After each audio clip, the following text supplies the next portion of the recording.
Desejo a você um dia maravilhoso hoje, tá? E vamos agora à nossa questão 159, ainda no campo da resultante centrípeta.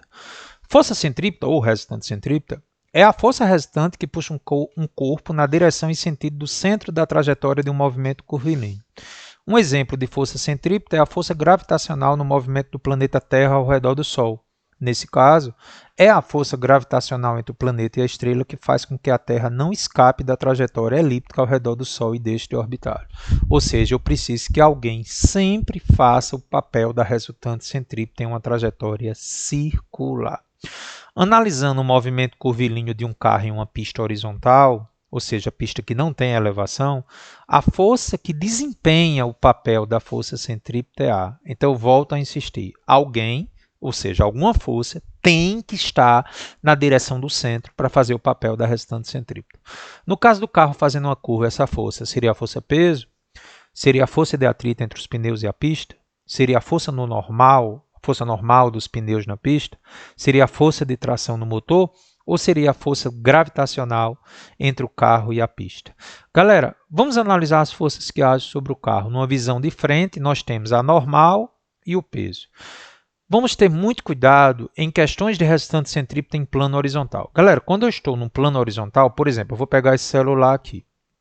Plano horizontal. Se eu botar esse celular para fazer um movimento circular, a normal e o peso nada tem a ver com o centro. Então, elas vão se equilibrar, ou seja, seus efeitos serão equilibrados. Ao cortar, eu estou dizendo que eu estou equilibrando os seus efeitos. Então, a única força que sobrou e que aponta para o centro, lateralmente, é a força de atrito.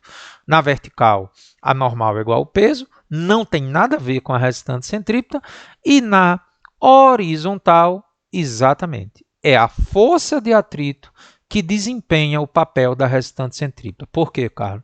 Porque ela está apontando para o centro. E olha a observação que eu coloquei.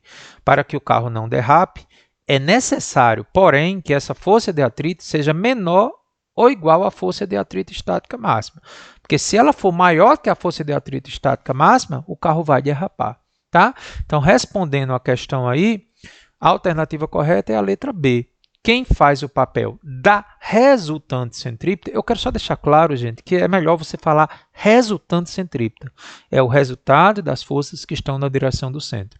É a letra B, força de atrito entre os pneus e a pista. E aí surge uma pergunta, como já surgiu numa das questões anteriores do Minuto da Física.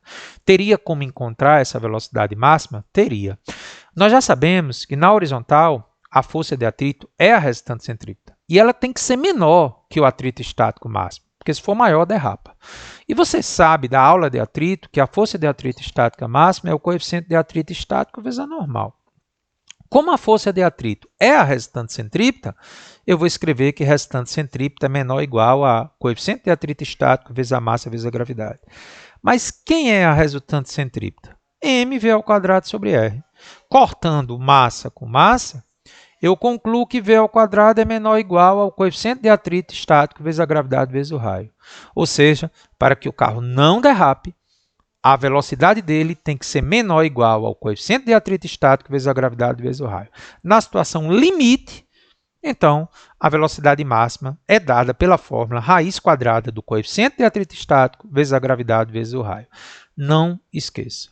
Velocidade máxima de um carro em uma pista horizontal é sempre dado por essa expressão que você está vendo aí na tela, tá?